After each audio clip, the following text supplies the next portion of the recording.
Ladies and gentlemen, girls and boys, may I have your attention, please?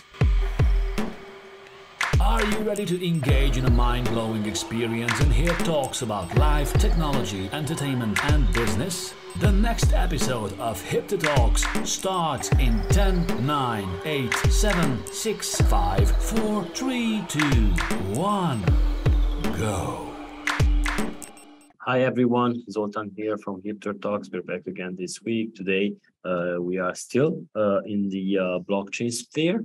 And now, today we are talking with Joy Guo, an entrepreneur and COO at CC Technology, soon to become CC Token. Right, Joy? It's the other way around. Oh, it's the other way CC around. Tokens, soon to become CC Technology. That's All okay. Right. So to our listeners, see, this is how our podcasts are being recorded. We are genuine, we're authentic, and we do make mistakes. So, Joy, it's a pleasure to have you here. I would just like to ask you to say a few words about yourself and your career. Yeah, sure. Hi, everyone. Thank you for having me today. As Zoltan just mentioned, I'm the Chief Operating Officer at Carbon Credit Technology. So my day-to-day responsibility includes business development, partnerships, and other operational functions. So before joining Carbon Technology, Carbon Credit Technology, I work in venture capital for around 4 years, which focus on early stage investing. So I started my career with Citigroup in New York, working with fixed income derivatives. So I'm a big fan of blockchain technology for years, and I'm also environmentally conscious. So I'm really excited to be working on a project that's aligned with my personal passions. All right. So that's awesome. Could you say maybe a few words about CC Technology? Yeah, absolutely. So CC Technology is a Web3 climate project with the mission of bringing the world's most significant carbon credit market on chain. So our first token, CCT, is a cryptocurrency backed by the world's largest carbon market, European Carbon Allowance. So just gave you an idea how big the market is. Last year, the turnover is 760 billion euro. How we create token is based on a mechanism. Each CCT is fully backed, represents 1 kilogram of carbon emission. So through trading and holding CCTs, you get to influence how some of the world's largest polluters do businesses. While we continue to push adoption of our first token CCT, we're also busy developing our second token, which will be a stable coin backed by verified voluntary carbon credit. So with the launch of our second token, we will provide exposures to both compliance market and also voluntary carbon market. Okay, so you guys heard it here first, so be on the lookout. So CC Technology is on the mission to revolutionize climate action by providing unique access to the world's largest carbon market throughout blockchain technology. This is what Joy have already told us. And Joy, could you tell us how you guys came up with this idea and maybe teach our audience, because we like to teach our audience in each episode, about how the carbon market actually works. Especially, you can maybe add about how this works on blockchain technology as well. Absolutely. The idea comes from our founder and CEO, Z. So he flies very often for work. He also likes to travel. So he started to research the ways for him to offset his own carbon footprint. And he soon realized how difficult it is for individuals to access the market, especially the European carbon allowance market. So that's one, he wanted to build a simple product that allows everyone to gain access to the European carbon allowance market and the rest of carbon market in general. So that's a start of our project.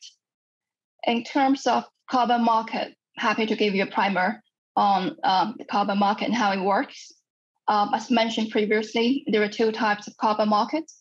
So one is compliance market, the other is voluntary carbon market. So compliance market is used by regulated entities. For example, heavy polluters such as power stations or refineries to obtain or transfer emission allowance. So it's basically permission to pollute. The voluntary market run by the private sectors and encompass all types of activity fall out of the regulated carbon reduction scheme. And it mainly involves nature-based projects such as reforestation.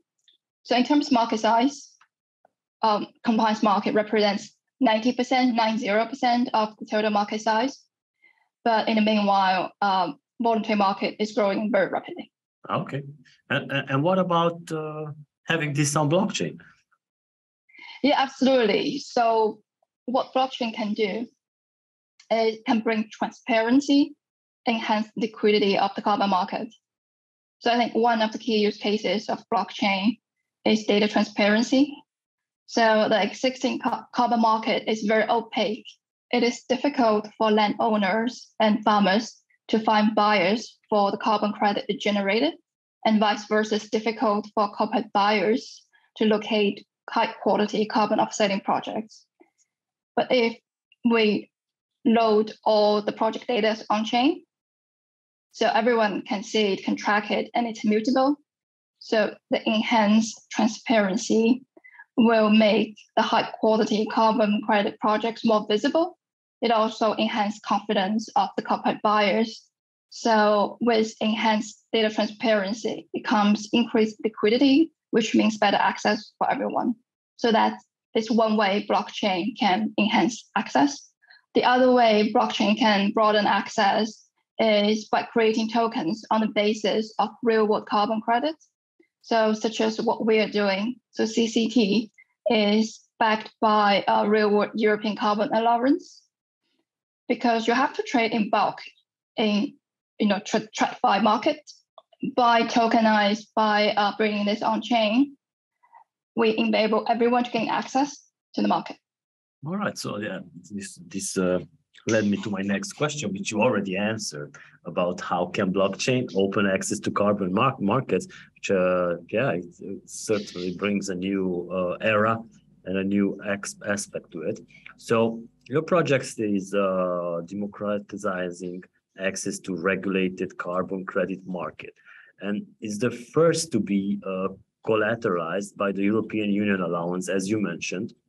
So could you tell us more about what this actually means, and maybe say a few words about the European Union allowance, in short, EUA? EU ETS, short for European Union Emission Trading System, is the first and also the largest compliance market in the world. And European Carbon Allowance, EUA, is what has been traded on the market. Okay. So the EU ETS adopts a cap and trade model, which means each year the EUA supply is capped and it's decreasing annually. So what it means, it creates an upward pressure on the price. As the price of EUA goes up, it becomes more expensive to pollute. So it in turn incentivizes heavy polluters to find greener alternatives. Okay, got it. Yeah. So yeah, when I was researching the subject, when writing up the questions for our podcast, I found that not all countries face the same level of responsibility regarding the climate crisis, and the EU has a goal of achieving climate neutrality in the EU region by 2015. 50, and a 55% reduction in greenhouse gas emission by 2030. So I know that our audience is always learning something new, and I've found that maybe not everyone is informed about this, but the EU is among the least contributors of air pollution. And I also have to add that it has been very stable when we account the world fossil carbon dioxide emissions as well. So why such goals, and why aren't these actions more popular among the top 5 polluters in the world? Yeah, so first of all, I'm not sure I agree. EU is among the least contributors to the air pollution. Yeah, it's at least out of the top 10. Only Germany accounts in the top 5. Okay, because according to different reports I read, so at least Morgan Stanley Global Carbon primary report published February this year, so European still ranked top 3 in absolute terms. All right, so there are most probably different types of, because the one I read was that it accounts for 7% of the total pollution. Yeah, so that is close to what I have. So EU accounts for 8%, according to my data source. China accounts for 28%, US accounts for 15% in absolute terms. Okay. But then there is a difference between carbon emission by consumption and carbon emission by production. Okay. For example, so Asia as a region produces the most carbon emission. However, a large portion of territorial emissions from Asia are related to producing goods, which later exported to other countries. Okay. So I think depends on how you see the data. It tells a different story. Okay, yeah. So that's one of the reasons that we are talking today, because this is the way to find out things and learn about how to actually calculate this. So CCT has joined the World Economics Forum Crypto Sustainability Coalition, right? Yes. Congratulations for that. I think this is a huge achievement. And could you tell us more about this program, the Crypto Sustainability Coalition, and its objectives, maybe? Sure, thank you. We joined the World Economic Forum Crypto Sustainability Coalition in July this year to work alongside thought leaders in sustainability and also other developers in Web3 space working on climate tech. Specifically, we are part of the Carbon Credit Working Group. So our work will focus on specific use cases of blockchain along the carbon value chain, something we just talked about. And also we're looking to create a framework will guide existing and future carbon on-chain activities. Really looking forward to that. All right, so that sounds very exciting. I know that you're excited about it, right? Yeah, we having the first meetings in September. Yeah, look forward to that. All right, so yeah, there's also news around the world because that's how things go. That there's a certain link between electricity consumption and carbon emission. And could you tell us what is the link between the electricity consumption and carbon emission, maybe? Approximately 40% of global carbon dioxide emissions are emitted from electricity generation through the combustion of fossil fuels to generate heat needed to power steam turbines. So burning these fuels results in carbon dioxide, which, as everyone knows, mainly responsible for global warming. That's the link, and there is a concerted effort globally to move away from fossil fuel to cleaner alternatives, such as wind, water, nuclear. Yeah. All right. So that's the main point of it. So also going back to blockchain, and when we're talking about blockchain, we can't avoid Bitcoin, because usually when people hear about blockchain, that's the first thing that comes in mind, although it's not just Bitcoin. So is Bitcoin mining an environmental disaster? Because I've seen this question online and there wasn't a clear answer, or there was some, but nobody said it. So maybe you can answer this question. In my opinion, it is an eye-grabbing one-liner that tells you very little. It all depends how you frame it. Okay. So there is an article published on NASDAQ website, which I recommend everyone to read. It compares Bitcoin energy consumption to its TradFi equivalent, such as gold mining and the banking industry. So by a rough calculation, Bitcoin generates around half of what the gold mining industry generates in terms of carbon emission, and around 1/5 of the banking industry generates in terms of carbon emission. So I think data is really relative. Okay, so I think miners have been moving away to renewable energy sources. Yeah, so blockchain is a decentralized technology. Yeah. That means the miners are free to choose the cheapest energy source globally anywhere in the world, and which increasingly to becoming renewable. What is news earlier is El Salvador is using volcano power to mine Bitcoin. So that is one great example. Volcano power. Wow. So basically, Bitcoin mining can incentivize the deployment of more renewable power generation, right? Absolutely, in my opinion, yeah. Yeah, because these guys are looking for power and energy, and they need to find a good source. All right, so what are the upcoming announcements that we should be looking out for, and what is your forecast in regards to 2023? CCT will soon be listed on more exchanges, so keep an eye on our listing announcement. We are also working with partnerships with real-world businesses, so please stay tuned on that as well.